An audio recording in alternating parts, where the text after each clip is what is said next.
예, 감사합니다. 우리 교회도 기장이 있는 거 하죠? 우리 강찬이 한번 일어나봐라. 우리 강찬. 아까 제일 처음에 나온 비행기 지금 그런 거 타고 있어요. 자, 우리 박수 한번 해주세요. 고맙습니다. 오늘 오후에 또 영상도 보여주고 또 보고도 할 겁니다. 할렐루야. 저는 가장 부러운 사람이 전도자라는 사람이에요. 그래서 전도의 은사를 달라고 기도하는데요. 참으로 귀한 장로님의 간증이었습니다. 구원론적으로 볼 때 인류 역사는 예수가 누군가에 대한 갈등의 역사입니다. 우리가 요한복음 7장을 보고 있습니다. 요한복음 7장 전체가 예수에 관한 논쟁입니다. 예수님이 초막절에 중간에 이렇게 올라가셨죠. 예수님을 죽이려고 하는 사람들이 많습니다. 지금 대제사장들과 바리새인들은 예수님을 잡아라고 지금 보낸 상황입니다. 그런데 이 초막절 마지막 날에 예수님께서 누구든지 목마르거든 내게로 와서 마시라라고 크게 외치고 있습니다. 여러분, 그리고 그 예수님의 메시지 다음에 사람들은 이 사람이 참으로 그 선지자다. 또 어떤 사람은 그리스도다. 또 어떤 사람들은 그리스도가 무슨 갈릴리에서 나오느냐. 그리스도는 다윗의 자손으로 베들레헴에서 탄생하는데 이 사람은 아니다. 이러면서 서로 다투고 갈등하고 분쟁이 되고 하는 이런 상황이었습니다. 그런데 또 이 예수님을 잡으러 갔던 하인들이 돌아오니까 대제사장과 바리새인들이 너희들 왜 그를 안 잡아왔느냐 그럽니다. 그러니까 그 사람들이 지금까지 그분처럼 말하는 사람은 없었습니다. 그 잡으러 갔던 사람도 은혜 받고 온 거예요. 그러니까 너희들도 거기에 미혹되었느냐 그러면서 당국자들이나 바리새인들 중에서도 그를 믿는 자가 있느냐. 율법을 알지 못하는 이 무리는 저주를 받은 자라서. 그러니까 그 중에 요한복음 3장에 보면 한밤중에 예수님을 찾아와서 구원에 대해서 상담했던 니고데모라가 용기를 내서 말합니다. 우리 율법은 사람의 말을 듣고 그 사람이 행한 것을 알기도 전에 그를 심판하고 재판합니까? 그러니까 또 그들이 너도 갈릴리에서 왔느냐 찾아보라. 갈릴리에서는 선지자가 나지 못하느니라 하면서 좀 7장이 마무리되고 있는데, 이렇게 예수 편에 선 사람과 반대편에 선 사람들이 갈등하고 또 논쟁을 하는데 결국은 불신자들의 소리가 더 강하고 이기고 있는 것을 보게 됩니다. 그렇습니다. 인류 역사는 예수 때문에 두 종류의 사람으로 갈라집니다. 예수를 믿고 따르는 이들과 예수를 반대하고 배척하는 이들입니다. 오늘 우리 한국 안에도 또 우리 안에도 이렇게 두 종류의 사람들이 있을 것입니다. 역사도 예수님 이전 BC 또 예수님 이후 AD, 그래서 우리는 예수님 이후 지금 2024년에 살고 있습니다. 여러분, 오늘 참 안타까운 요한복음 7장에 예수님을 믿는다고 하는 사람들도 많지만 결국은 그들이 확신이 부족했기 때문에 그 불신자들의 소리가 이기고 있는 것을 봅니다. 오늘날에도 참 교회 안에 그리스도를 믿는다고 하지만 구원의 확신과 분명한 믿음을 가진 사람이 많지 않습니다. 지난주에 말씀드렸지만 40%의 사람들이 구원의 확신이 없다. 교회 안에 40% 사람이 구원의 확신이 없다. 이런 얘기를 했습니다. 여러분, 이단들은 전도할 때 불신자를 타겟으로 삼지 않습니다. 오히려 종교가 없는 사람보다는 종교인이 좋고요. 또 종교인 중에서도 교회 다니는 사람들을 좋아합니다. 그래서 여호와 증인들은 교회 붙은 집만 다니잖아요. 특별히 신천지는 뭐 교회까지 쳐들어오잖아요. 자, 그런데 그 교인들 중에서도 구원의 확신이 없는 교인들, 그러면서도 뭔가 열심히 있고 뭔가를 알아보려고 하는 이런 교인들이 이단들이 찾는 최고의 좋은 타겟입니다. 여러분, 분명한 구원의 믿음을 가지고 이단들에게서 자신을 믿음을 지키기를 바랍니다. 구원파는 또 만나기만 하면 구원받았습니까? 라고 미혹을 해요. 그래서 우리가 하나님의 말씀, 진리를 바로 알고, 또 우리가 구원에 대해서 바로 알고, 또 다른 사람들을 전도할 때도, 복음을 전할 때도 이 구원의 진리를 바로 가르쳐야 될 줄 믿습니다. 자, 오늘 우리 초막절에 예수님이 예루살렘에 올라가셨는데 초막절과 우리 그리스도의 모습을 봅니다. 요한복음 7장 37절에 명절 끝날 곧 큰 날에 예수께서 서서 외쳐 이르시되 누구든지 목마르거든 내게로 와서 마시라 라고 했습니다. 한번 따라합시다. 누구든지 목마르거든 내게로 와서 마시라. 이 말씀은 이 초막절에서 굉장히 중요한 의미를 가지고 있는 말씀입니다. 여러분, 이 초막절은 지금 예수님은 명절 끝날이라고 했습니다. 또 큰 날이라고 했습니다. 유대인들에게는 3대 절기가 있죠. 구약에 3대 절기가 있습니다. 유월절이 있습니다. 그리고 맥추절이 있습니다. 지금 우리 맥추절 두 주일 더 있으면 7월 첫째 주가 우리 맥추절이죠. 그리고 가을에 초막절, 수장절이라고도 합니다. 우리는 추수감사절로 이렇게 보통 지키고 있습니다. 이 절기 때는 보통 8일 정도 잔치를 합니다. 그리고 첫째 날 성회를 열고 마지막 날 성회를 넣습니다. 그래서 마지막 날이 크고 아주 중요한 날입니다. 그래서 이 마지막 날 예수님은 그 큰 날에 지금 누구든지 목마르거든 내게로 와서 마시라라고 말씀하고 있는 것입니다. 여러분이 이 초막절 기간에 하는 행사를 보면 예수님이 왜 이런 말씀을 어떤 의미에서 하셨는지를 알 수가 있는데요. 이 초막절 기간에는 매일 아침에 제사장이 한 무리의 사람들을 데리고 실로암 물에 가서 연못에 가서 맑은 물을 금주전자에 길러옵니다. 그리고 그 물을 길러와서 이렇게 제단에다가 붓습니다. 매일 아침 그 일을 일주일 동안 반복을 하는데요. 이 행사는 물론 구약 성경에는 기록이 되지 않았는데 BC 200년경, 그러니까 예수님이 오시기 한 200년경부터 이 행사를 했어요. 그리고 AD 70년 성전이 파괴될 때까지 했으니까 예수님 때 지금 이 절기에도 지금 그런 행사를 사람들이 다 보고 있는 거예요. 근데 그게 굉장히 사람들에게 큰 이슈가 되는 거예요. 매일 아침 금주전자를 들고 제사장이 가서 물을 떠와서 제단에 붓고 그 물을 떠올 때 또 한쪽에서는 제사장들이 은나팔을 불고 또 이사야서 말씀으로 찬송하고 또 레위인들 성가대원들은 시편 또 113편에서 118편에 할렐루야 찬송이잖아요. 할렐루야를 시작하냐 그 할렐루야 찬송을 부르면서 이렇게 춤을 추고 이렇게 할 때 그것은 굉장히 많은 사람들에게 큰 감동과 의미를 주었을 것입니다. 유대인들은 이 초막절 마지막 날을 큰 구원의 날로 지키고 이날에 자기들이 지난해의 죄를 용서받을 수 있는 마지막 사죄의 날이라고 믿었습니다. 유대인의 달력으로 보면 이때가 지금 한 해가 마지막 부분이거든요. 그래서 이 초막절 제단에 물을 부으면서 사죄의 은총에 감상하고 성령에 사로잡히기를 구하면서 춤을 춥니다. 그리고 이 초막절에 물을 붓는 행위는 몇 가지의 의미를 가지고 있는데요. 첫째로는 광야에서 40년 동안이나 그들이 물이 없어서 고생했잖아요. 그때 어땠어요? 반석에서 하나님이 반석을 깨뜨려서 반석에서 샘물이 나오게 하사 사람들을 마시게 했어요. 그런데 고린도서에는 그 반석이 누구라고 그랬어요? 그리스도를 상징한다고 그랬어요. 그러니까 예수에게서 생물이 나오는 거예요. 그리스도에게서.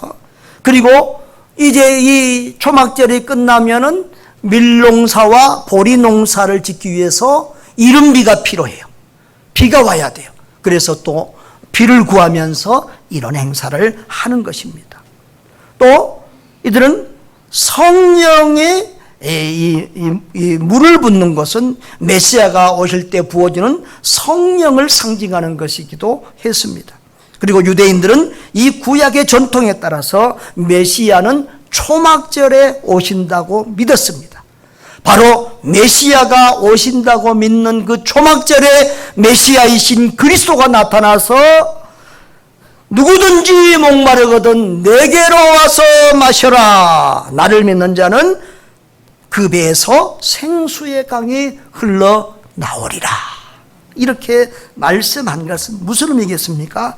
예수님 바로 내가 너희들이 기다리던 바로 그 메시아, 그 그리스도, 바로 그 구원자다라고 선포하신 것입니다. 그랬을 때 어떤 사람들은 이 사람이 그 선지자다, 그 그리스도다 이렇게 믿는 사람도 있고, 아니라 무슨 갈릴리에서 선한 것이 나오겠느냐 이렇게 하는 사람들도 있었다는 것입니다. 여러분, 이 생수는, 물은 살리는 역할을 하죠. 성경에서 생수는 구약 성경에서 예루살렘 성전에서 나온다고 이렇게 기록된 곳이 많고요. 그리고 그 에스겔서 같은 데는 그 식물들이 죽어가다가 이 생수가 흘러가는 것보다 그 죽어가는 생물들이 다 살아나는 모습을 보여줍니다. 여러분, 또 요한복음 4장에서 예수님은 수가성 우물가에서 내가 주는 물을 마시는 자는 영원히 목마르지 아니하리니 내가 주는 물은 그 속에서 영생하도록 솟아나는 샘물이 되리라 라고 그렇게 말씀하셨습니다. 여러분, 우리 주님은 죽은 사람도 살리는 영원한 생명수이신 줄 믿습니다. 누구든지 예수를 믿으면 영생을 얻습니다. 또 생수는 예수님이 부어주실 성령을 의미한다고 말씀하고 있습니다. 39절에 이는 그를 믿는 자들이 받을 성령을 가르쳐 말씀하신 것이라. 여러분, 이 성령이 임하심을 지금 오늘 물의 이미지로 표현되고 있는 것입니다. 여러분, 또 38절에서는 나를 믿는 자는 성령의 이름과 같이 그 배에서 생수의 강이 흘러나오리라라고 했습니다. 여러분, 이 말씀은 성령을 받은 사람들이, 성령 충만한 사람들이 누리는 감사, 기쁨, 행복, 만족을 표현하는 그런 영적 의미입니다.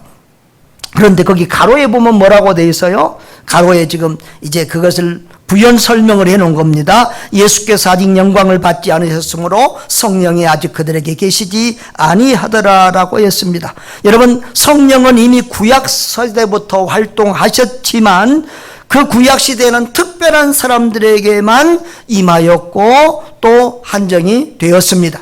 그런데 신약 시대에는 요엘의 예언처럼 모든 믿는 사람에게 이렇게 풍성하게 일반적으로 성령이 임하였습니다. 누구에게나 성령이 임하고 누구나 성령을 받을 수 있는 그런 시대가 되었습니다. 그것이 사도행전 1장 2장에서 오순절 성령 강림 때에 이루어졌는데 아직 그때가 되지 않았기 때문에 성령이 보편적으로 임하지 않는 상황이라고 지금 부연 설명을 하고 있습니다. 여러분, 성령을 받으시면 예수가 믿어집니다. 성령 충만, 예수 충만하면 감사와 기쁨, 천국을 누리는 축복의 사람이 되는 줄 믿습니다. 여러분, 또한 이 생수는 누구에게나 누구나 마실 수 있다는 거예요. 여러분, 구원은 누구에게나 열려 있습니다. 명절 끝날고 큰 날에 예수께서 외쳐 이르시되 누구든지 목마르거든 내게로 와서 마시라 그랬습니다. 37절 다 같이요.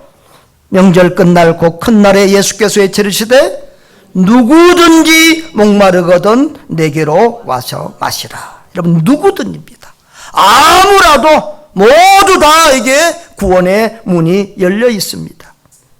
여러분, 그런데 구원은 목마른 자들이 받습니다. 누구든지 목마르거든 내게로 와서 마시라. 목마른 사람들이 물을 구하고 물을 마십니다.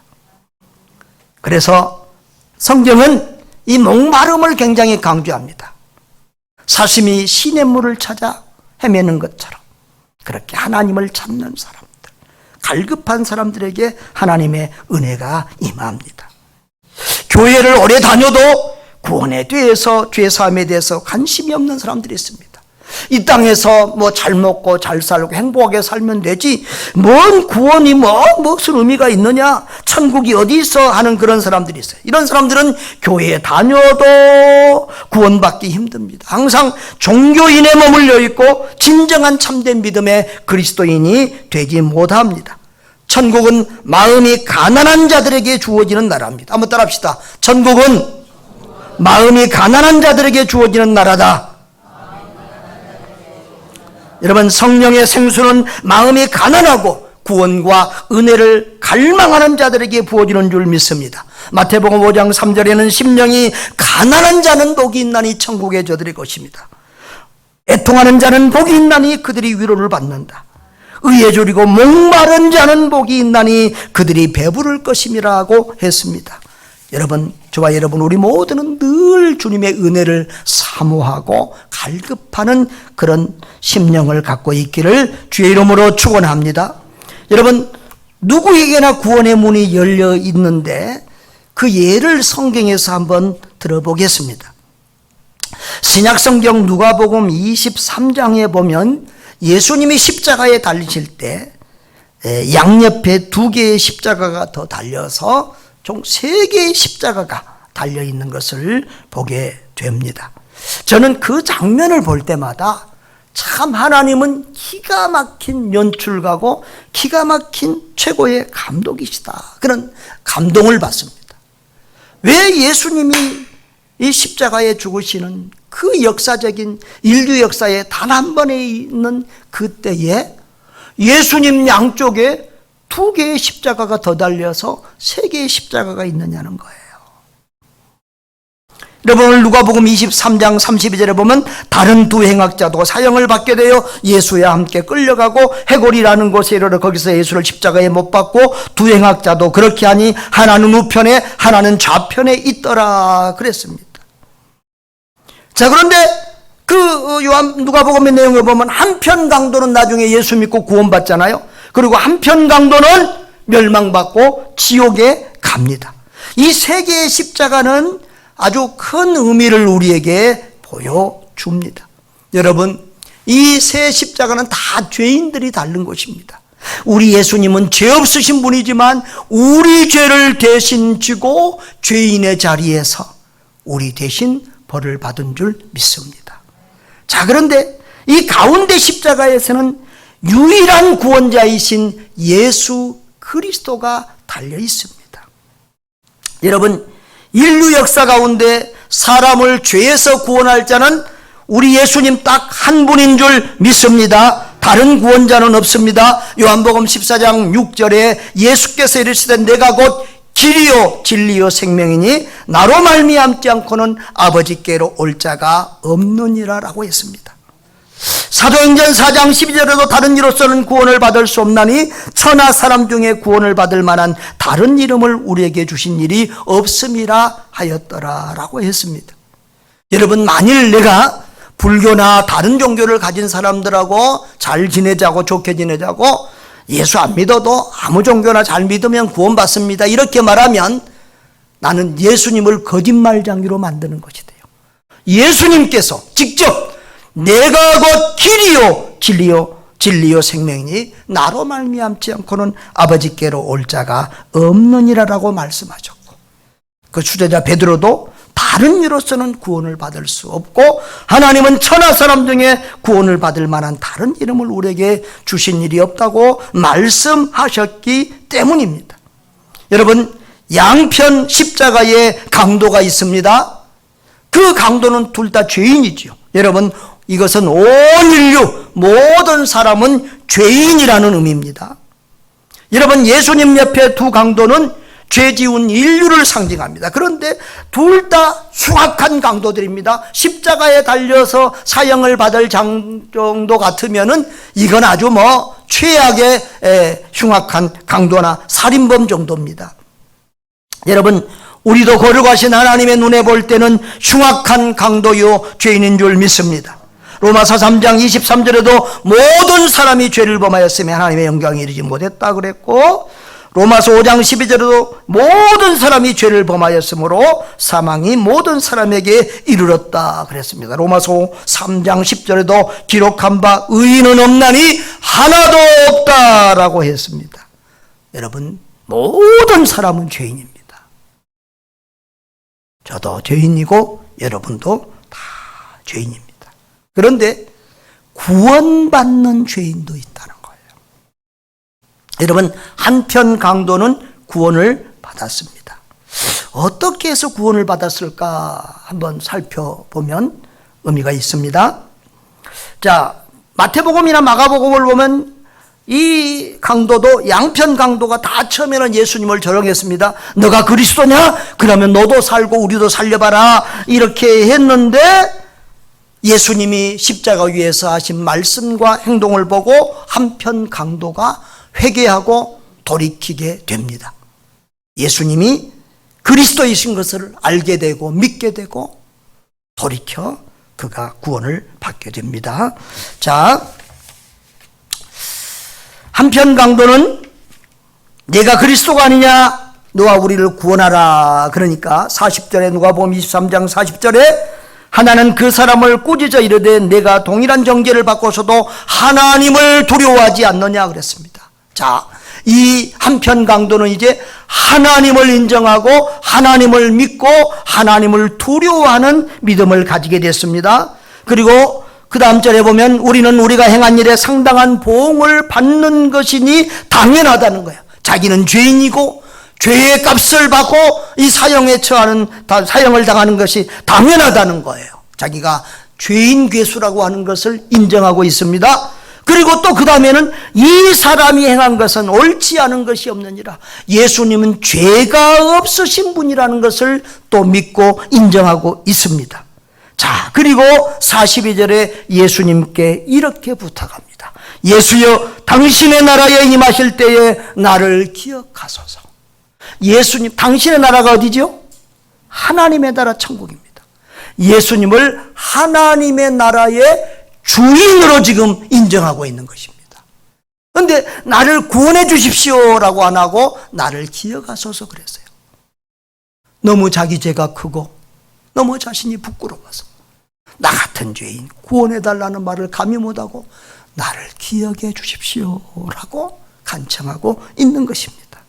자, 그때 예수님이 뭐라고 해서 43절 다 같이 읽어보겠습니다. 예수께서 이르시되 내가 진실로 내게 이르노니 오늘 내가 나와 함께 낙원에 있으리라. 여러분, 낙원은 천국을 의미하죠. 예수님이 너 오늘 죽으면 너도 나와 함께 낙원, 천국에 있게 되리라. 할렐루야. 이 한편 강도가 확실하게 구원받은 줄 믿습니다. 예수님이 그 구원을 선언하셨어요. 여러분, 이렇게 모든 인류는 죄인이지만 그 인류는 두 종류로 나눠집니다. 예수 그리스도에 대해서 어떻게 반응하냐에 따라서 한쪽 강도는 구원, 한쪽 강도는 지옥. 여러분, 예수 믿고 모든 인간은 죄인이지만 예수 믿고 천국 가는 죄인도 있고 안 믿고 지옥 가는 죄인도 있다는 것입니다. 옆에 분에게 한번 물어보세요. 당신은 어떤 죄인입니까? 어떤 죄인이래요? 구원받은 죄인이래요? 지옥 갈 죄인이래요? 여러분, 로마서 3장 23절 24절에 보면 모든 사람이 죄를 범하였으며 하나님의 영광에 이르지 못하더니 그리스도 예수 안에 있는 속량으로 말미암아 하나님의 은혜로 값없이 의롭다 하심을 얻은 자 되었느니라 그랬어요. 그리스도 예수 안에 있는 속량, 속량은 뭐예요? 값을 지불하고 사는 것을 속량이라고 그래요. 값을 지불하고 죄를 용서해 주는 거예요.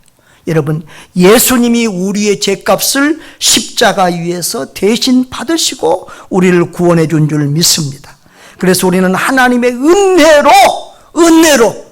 우리가 수고하고 노력하고 피 흘리고 땀 흘리고 또 십자가 저주를 받지 않고도 하나님의 은혜로 값없이 의롭다 하심을 얻은 자 된 줄 믿습니다. 여러분, 죄인은 천국 못 갑니다. 의인 되어야 천국 갑니다. 근데 자꾸 성도들에게 이 구원에 대해서 가르치고 구원에 대해서 설명을 하면 왜 구원의 확신이 없습니까? 그러면 아직 죄가 다 없어지지 않은 것 같아서, 아직 죄 용서를 못 받는 것 같아서, 이런 얘기들을 합니다. 여러분, 우리는 아무리 착한 일을 많이 한다고 해서 죄가 없어지지 않습니다. 우리가 금식을 하고 애를 쓰고 노력을 하고 뭐 죽었다 깨어나는 이런 노력을 해도 절대 우리 힘으로는, 우리 노력으로는 구원을 받지 못합니다. 오직 하나님의 은혜로, 예수 그리스도의 공로로 구원을 받은 줄 믿습니다. 그래서 에베소서 2장 8절로 너희는 그 은혜에 의하여 믿음으로 말미암아 구원을 받았으니 이것이 너희에게서 난 것이 아니요 하나님의 선물이고 행위에서 난 것이 아니니 누구든지 자랑치 못하게 하려 함이라라고 했어요. 여러분, 우리가 믿음으로 구원받는다고 하지만 그 믿음까지도 하나님이 은혜로 주시는 줄 믿습니다. 할렐루야. 여러분, 찬송가 493장 이렇게 보면 하늘 가는 밝은 길이, 우리 한번 볼까요? 493장, 하늘 가는 밝은 길이 내 앞에 있으니. 자, 우리 한번 불러보겠습니다. 거기 보면은, 자, 예수 공로 의지하여 항상 빛을 보도다. 1절하고 3절만 한번 보죠. 그리고 3절에 보면 나는 부족하여도 영접하실 터이니. 나는 이 두 구절이 참 좋아요. 예수 공로 의지하여 구원받는 거예요. 우리는 내 공로가 아니라, 사람의 공로가 아니라 오직 예수의 공로로 우리는 제사함 받고 구원받습니다. 또한 나는 부족하여도 우리 주님께서 천국에서 우리를 영접해 주실 줄 믿습니다. 493장 1절 3절 다 같이.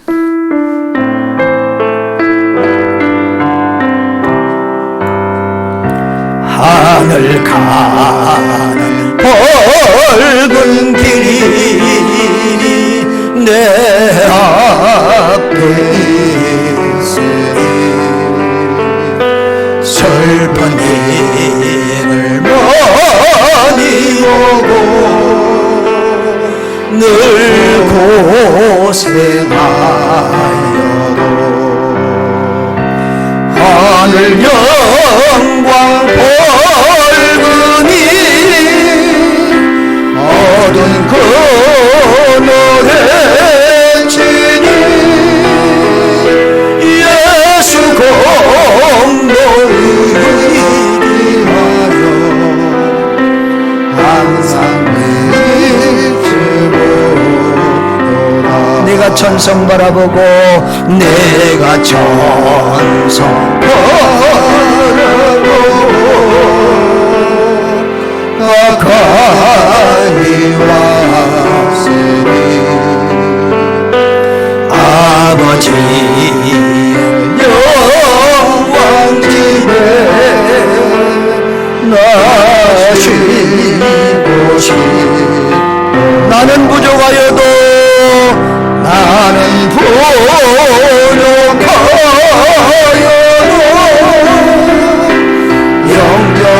영접하실 터이니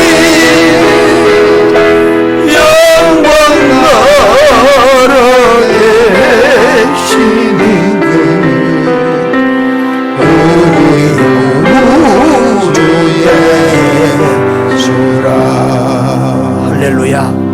우리는 오직 예수 공로로 구원을 받은 줄 믿으시기를 바랍니다. 여러분, 우리가 구원의 확신 그러는데 구원의 확신의 근거를 어디다 둬야 됩니까?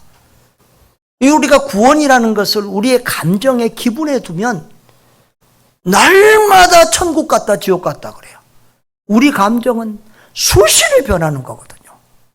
여러분, 농부가 밭갈이를 하면 쟁기질, 옛날 어린 농부가 쟁기질 합니다.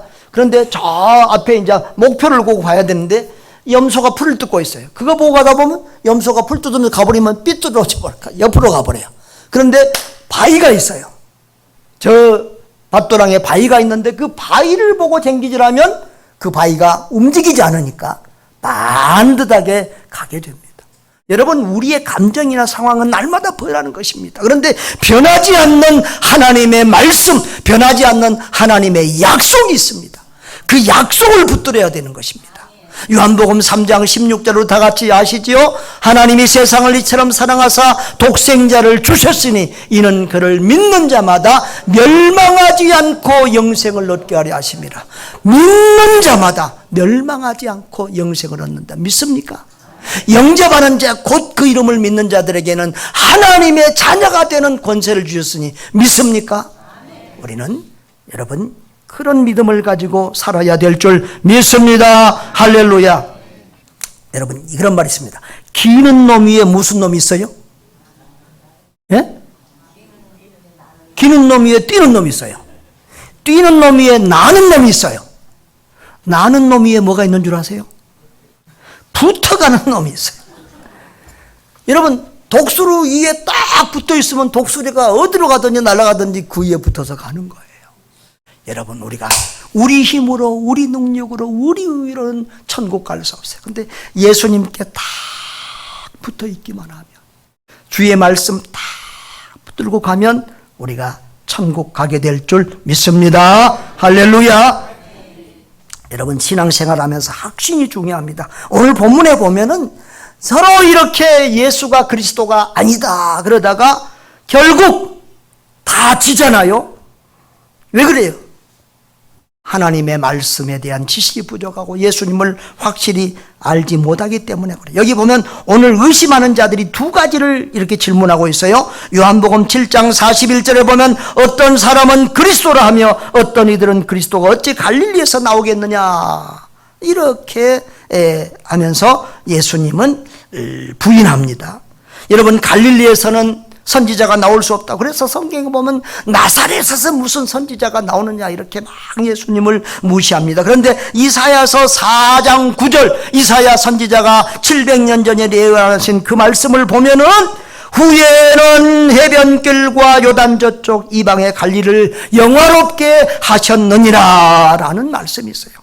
이 갈릴리 지역이 아수르에게 점령을 당해서 정말 이방인들이 들어오고 정말 이방인 땅처럼 취급을 받았지만은 나중에는 예수님 하나님께서 이 갈릴리를 영화롭게 하신다는 거예요. 그래서 마태는 이 이사야서 9장 1절 말씀을 인용해서 바로 예수님이 갈릴리의 빛으로 구원자로 오셨음을 말씀하고 있습니다. 또한 그들이 예수는 메시아 그리스도가 아니라고 하는 중요한 것을 42절에 그리스도는 다윗의 씨로 또 다윗이 살던 마을 베들레헴에서 나오리라 하지 아니하였느냐 하며 그랬습니다. 그렇습니다.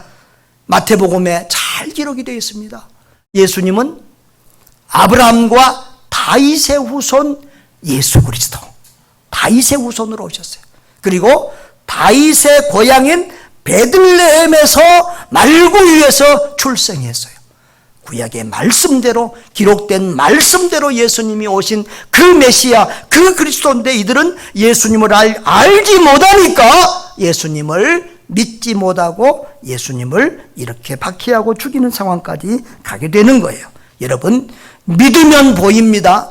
우리가 알아야 믿어요. 또한 믿으면 보이는 것들이 있어요. 삼위일체 하나님 참 이해하기 어렵습니다. 그러나 믿으면 깨닫게 되고 믿어집니다.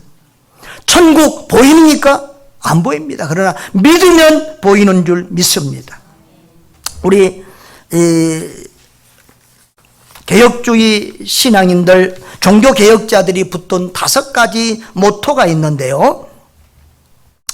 이 가톨릭이 변질되어서 잘못된 구원관, 면죄부를 사면 죄사함 받고 구원받는다 이런 회개망측한짓까지 하니까 루터를 비롯한 칼빈, 쯔윙글 이런 종교개혁자들이라서 바른 신앙, 본래로 돌아가자, 원래의 기독교로 돌아가자, 성경으로 돌아가자라고 외치면서 하신 말씀이 있어요. 그들이 5가지를 주장했습니다. 오직 성경. 따라합시다. 오직 성경. 여러분, 우리의 구원을 하나님의 말씀으로 확신해야 됩니다. 말씀을 붙들고 말씀에 이렇게 약속했다. 이걸 붙드세요. 내 기분, 내 감정, 내 믿음 보지 말고 하나님의 말씀에 약속을 붙드시기를 바랍니다. 오직 누구든지 믿기만 하면 구원받는다고 했습니다. 오직 예수로 구원입니다. 오직 은혜로 구원이요. 우리는 하나님의 은혜 아니면 구원 못 받아요. 그리고 오직 예수, 오직 믿음으로 구원받는 줄 믿습니다. 그리고 우리는 하나님께 영광이 되며 하나님이 기뻐하시는 선한 삶으로 이렇게 하나님께 기쁨되는 삶을 살아야 될 줄 믿습니다. 사랑하는 성도 여러분, 하나님의 말씀 굳게 붙들고 확실한 믿음을 가지고 사시기를 바랍니다. 지금 죽어도 천국 갈 수 있다는 구원의 확신을 가지고 은혜 충만, 성령 충만, 감사와 기쁨이 되는 삶을 사시기를 바랍니다. 예수 천국을 누리고 그리고 그 예수 천국을 자랑하고 증거하고 전하며 한 영혼이라도 더 우리와 더불어 함께 천국 갈 수 있도록 이끄는 하나님의 사람들 되시기를 주님의 이름으로 축원합니다.